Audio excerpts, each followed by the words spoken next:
Hello दोस्तों, तो आज हम बात करेंगे जो कि नोटिफ़िकेशन निकाला गया था जेकेएसएसबी द्वारा।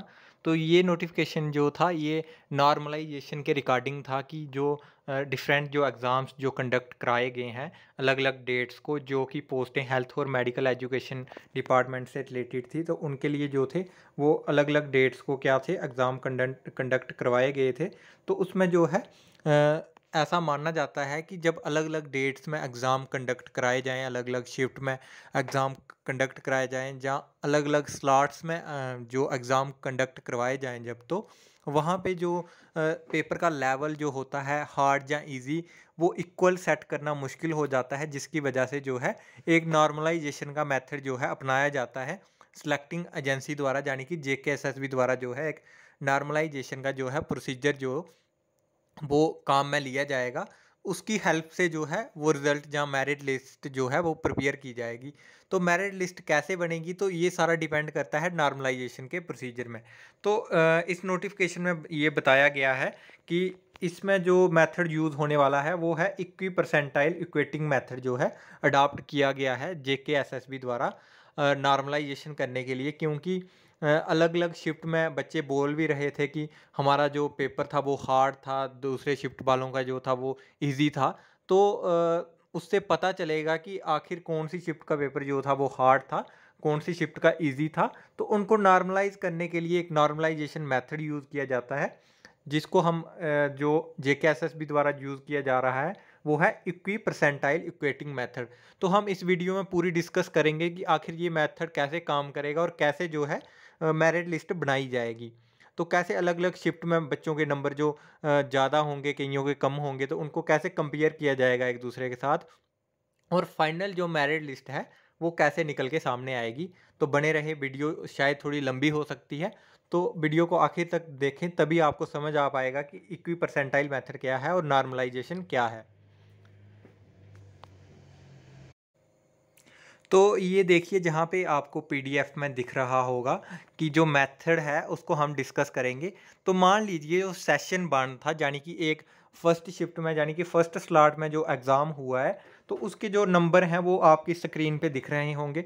जिसमें जो अमित है उसने 49 नंबर लिए हैं 50 में से, करण ने 48 लिए हैं, सुमित ने 47 लिए हैं, प्रियंका ने 46 लिए हैं, और कोमल ने जो है 45 लिए हैं, और सुभाष ने 44 लिए हैं। तो साथ में ही इनका जो रैंक भी लिखा हुआ है, जैसे फर्स्ट सेकंड रैंक, तो ये इनका फर्स्ट शिफ्ट का रैंक है जी, फर्स्ट शिफ्ट के स्टूडेंट है। मान लीजिए सेशन 1 या सुबह वाली शिफ्ट के ये स्टूडेंट है, तो इनके जो मार्क्स हैं वो गिवन हैं, ये आपको जहाँ पे दिख रहे हैं स्क्रीन पे ये वाले। तो ये इनके मार्क्स हैं। तो इसमें जो फर्स्ट रैंक है वो अमित का है। तो देखते हैं अभी आगे नेक्स्ट स्लाइड में। तो इसके बाद जो इनका अगला सुभाष के बाद जो है वो मानिक का रैंक है, ये 7वां रैंक है इसका। तो किरण का जो है वो 8वां है, जय का 9वां है, और प्रकाश का 10वां है।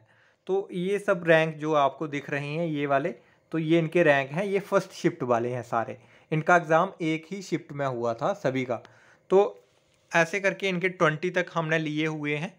तो बात की जाए तो जो फर्स्ट सेक्शन में थे ये 20 स्टूडेंट जो अपीयर हुए थे एग्जाम के लिए, ये हम एग्जाम्पल के तौर पे मान के चल रहे हैं कि फर्स्ट स्लॉट में, यानी कि फर्स्ट शिफ्ट में 20 ही स्टूडेंट जो थे एग्जाम के लिए गए थे, और जो उनके मार्क्स जो हैं वो आपकी स्क्रीन पे दिख रहे हैं, वो गिवन है, और उनके रैंक भी अकॉर्डिंगली बनाए गए हैं। जैसे 43 वाले का 6 रैंक है, और 43 वाले का 7 रैंक है, और 44 वाले का 6 रैंक है। तो ऐसे जिसके नंबर कम है उसका रैंक नीचे आता जा रहा है। तो ऐसे ही देखते हैं सेकंड सीज़न में कैसे हो रहा है। तो इनका जो परसेंटाइल रैंक है वो कैसे बनेगा फर्स्ट सेशन वालों का। सॉरी, मैंने सेकंड सीज़न बोल दिया, सेकंड सेशन बोल दिया। तो फर्स्ट सीज़न वालों का, यानी फर्स्ट स्लॉट जिनकी मॉर्निंग शिफ्ट है, उनका मान के चल रहे हैं, जिसमें अमित ने सबसे ज़्यादा नंबर लिए हैं। इसका कौन सा रैंक होगा? इसका होगा 100 परसेंटाइल रैंक, 100% इसका रैंक होगा। करण ने 48 लिए हैं, तो इसका 94.7 रैंक होगा। तो ये आपको सबको आसानी से समझ आ रहा होगा कि जिसके सबसे ज़्यादा मार्क्स हैं उसका 100% रैंक है, और उससे जिसके कम है तो उससे कम होता जाएगा उसका परसेंटेज रैंक भी। तो परसेंटेज आपको पता ही है, नंबर कम होंगे तो परसेंटेज भी कम हो जाती है। तो अब हम देखेंगे सेकंड शिफ्ट वालों की। तो उससे पहले हम ये देख लेते हैं कि आपको जो अपना परसेंटाइल रैंक है वो कैसे कैलकुलेट करना है। जैसे ये ऊपर दिया हुआ है, अमित ने 49 नंबर लिए हैं तो इसका 100% है। तो जो करण है उसने 97 लिए हुए हैं, तो उसका 94.7% है, उसके 48 मार्क्स हैं करण के। तो इसके हिसाब से आपको अपना परसेंटाइल रैंक कैसे कैलकुलेट करना है वो हम डिस्कस करेंगे आगे। तो ये उसका फार्मूला है एक। तो इस फार्मूले में आप देख सकते हैं कि आपको जो परसेंटाइल रैंक है वो कैलकुलेट कैसे करना है। तो सबसे पहले इसमें जो फार्मूले में दिया हुआ है टोटल नंबर ऑफ स्टूडेंट, तो आपकी शिफ्ट में कितने जो बच्चे थे वो एग्ज़ाम देने के लिए आए थे वो जहाँ पे आ जाएगा। तो उससे उससे जो सब्ट्रैक्ट करना है, माइनस करना है आपका रैंक कितना है उस शिफ्ट में। जैसे कि फर्स्ट शिफ्ट में जो है 20 बच्चे जो एग्ज़ाम देने आए थे, उसमें से जो सुमित का रैंक वो थर्ड है। तो अगर आपका रैंक मान लीजिए थर्ड है तो आपको सब्ट्रैक्ट कर लेना है, 20 माइनस 3 कर लेना है, क्योंकि टोटल बच्चे कितने हैं 20 हैं और आपका रैंक जो है वो तीसरा है। डिवाइडेड बाय, तो स्लैश ये दिया हुआ है तो इसका मीनिंग है divided by total number of student. तो जितने स्टूडेंट एग्ज़ाम के लिए अपीयर हुए हैं वो कितने हुए हैं 20 हुए हैं, वो 20 और माइनस 1 कर देना है, 20 माइनस से 1 कर देना है, 19 आ जाएगा। तो इसको मल्टीप्लाई कर देना है 100 के साथ। तो ये आपका फार्मूला आ गया। तो इस फार्मूले को अप्लाई करके आप भी कैलकुलेट कर सकते हैं अपना रैंक, आपका परसेंटाइल रैंक कितना आता है। तो इसके लिए आपको पता होना चाहिए कि आपका जो आपकी शिफ्ट में आपका कौन सा रैंक है। तो देखते हैं आगे। तो अभी बात करते हैं सेकंड शिफ्ट, यानी कि दोपहर वाली शिफ्ट की बात समझ लीजिए। आपकी दोपहर वाली शिफ्ट की बात कर रहे हैं अभी। तो फर्स्ट शिफ्ट जो मॉर्निंग वाली उसकी बात हमने पहले कर ली। उसमें जो टॉपर कौन था, वो हमारा टॉपर था अमित, जिसके 49 नंबर थे। तो अभी हम सेकंड शिफ्ट की बात कर रहे हैं। तो सेकंड शिफ्ट में जो थे 24 बच्चों ने एग्ज़ाम दिया था। तो ये एग्ज़ाम थोड़ा डिफ़िकल्ट था, जिसकी वजह से जो इसका टॉपर है, सेकंड शिफ्ट में जो टॉपर था उसके सिर्फ 25 नंबर ही आए थे। तो इसका जो 100% रैंक माना जाएगा, परसेंटाइल रैंक इसका सेकंड शिफ्ट वाले का भी 100 माना जाएगा, जिसके 25 नंबर है। और अमित और नितिन के नंबर सेम होंगे, यानी कि अमित ने 49 नंबर लेके फर्स्ट शिफ्ट में टॉप किया था, तो नितिन ने सेकंड शिफ्ट में टॉप किया है 25 नंबर लेके। तो इनका रैंक जो है सेम होगा। वैसे ही राकेश ने 24 लिए हैं, तो इसका जो है सेकंड रैंक होगा, तो इसके 95.60 जो है परसेंटाइल रैंक बना। तो इसके हिसाब से ही आपको पता चलेगा कि आखिर जो है, अगर आपकी शिफ्ट में हार्ड एग्ज़ाम हुआ था, हार्ड पेपर हुआ था, तो अगर अगर आपके मार्क्स कम भी आते हैं तो तब भी आपका जो है मेरिट लिस्ट में आपका नाम आ सकता है। तो ऐसा नहीं है कि आपका पेपर हार्ड है तो आपका जो एग्ज़ाम मेरिट लिस्ट में आपका नाम नहीं आएगा। इजी शिफ्ट वालों का जो है नाम आ जाएगा, क्योंकि उनके मार्क्स ज़्यादा हैं। मार्क्स जहाँ पे मैटर नहीं करेंगे, आपका ये मैटर करेगा कि आपकी शिफ्ट में आपका कौन सा रैंक है। तो आगे देख लेते हैं। तो ये अलग अलग रैंक दिए हुए हैं। नेखा का 19 रैंक है सेकंड शिफ्ट में, तो 19 नंबर लिए हैं और इसका 7वां रैंक है। तो इसकी जो परसेंटाइल रैंक है वो 73.90 है।